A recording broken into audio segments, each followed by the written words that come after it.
नए घर की पहली ही रात अहमद और सारा एक अजीब आवाज से जाग उठे।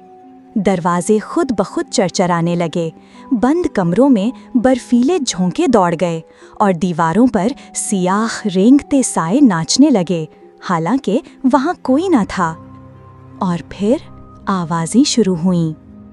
अहमद, सारा, वो सरगोशियां हवा में सरकने लगीं, अंधेरे से उनके नाम पुकारती हुईं। बच्चे एक दूसरे को सख्ती से थामे रहे। सारा कांपते हुए, अहमद, ये हमें कौन बुला रहा है? अहमद, डर मत, शायद ये सिर्फ हवा है। लेकिन दिल ही दिल में वो जानता था ये सिर्फ हवा नहीं थी। अगली रात जब सारा अपने गुड़िया खिलौनों को सुला रही थी तो वो खुद ब खुद हरकत करने लगे। छोटे लकड़ी के सिपाही फर्श पर जोर जोर से मार्च करने लगे और एक टेडी बियर ने आहिस्ता आहिस्ता अपना सर घुमाया और उसकी तरफ घूरने लगा। सारा चिल्लाकर, माँ! लेकिन जब उनकी माँ कमरे में आई, सब कुछ खामोश था, पुरसुकून, बिल्कुल नॉर्मल।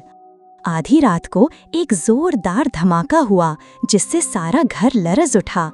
अटारी का दरवाजा जोर से खुला था, हालांकि वहां कोई कभी नहीं जाता था। बच्चों के दिल तेजी से धड़कने लगे, घर जैसे जिंदा लग रहा था, उन पर नजर रखता हुआ। और फिर तीसरी रात ये हुआ। अंधेरों से एक लंबा आग बरसाता जिन उभरा।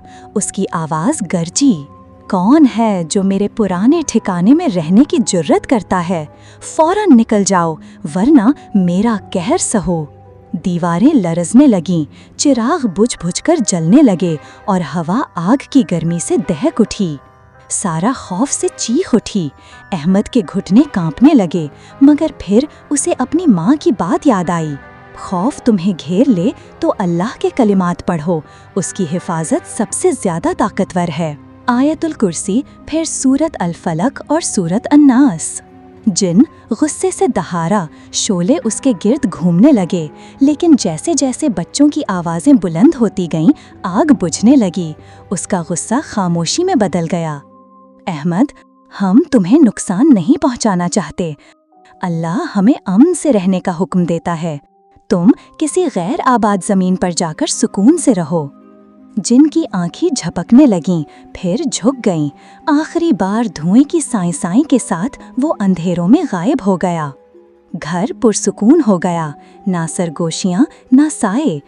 अमन वापस आ गया। उस रात अहमद और सारा ने एक ताकतवर सबक सीखा कि जब हम अल्लाह को याद करते हैं तो खौफ अपनी ताकत खो देता है। हमारे प्यारे नबी करीम सल्लल्लाहु अलैहि वसल्लम ने फरमाया, सूरत अल फलक और सूरत अन्नास पढ़ा करो, ये तुम्हें हर बुराई से बचाएंगी। इनसे बेहतर कोई चीज़ हिफाजत नहीं देती।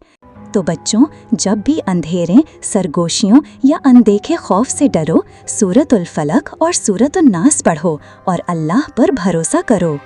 और उस दिन के बाद अहमद और सारा सुकून से सोने लगे, ये जानते हुए कि अल्लाह का नूर हमेशा अंधेरों को भगा देता है। और हाँ, मज़ीद खूबसूरत इस्लामी कहानियों के लिए लाइक, शेयर और सब्सक्राइब करना मत भूलिए।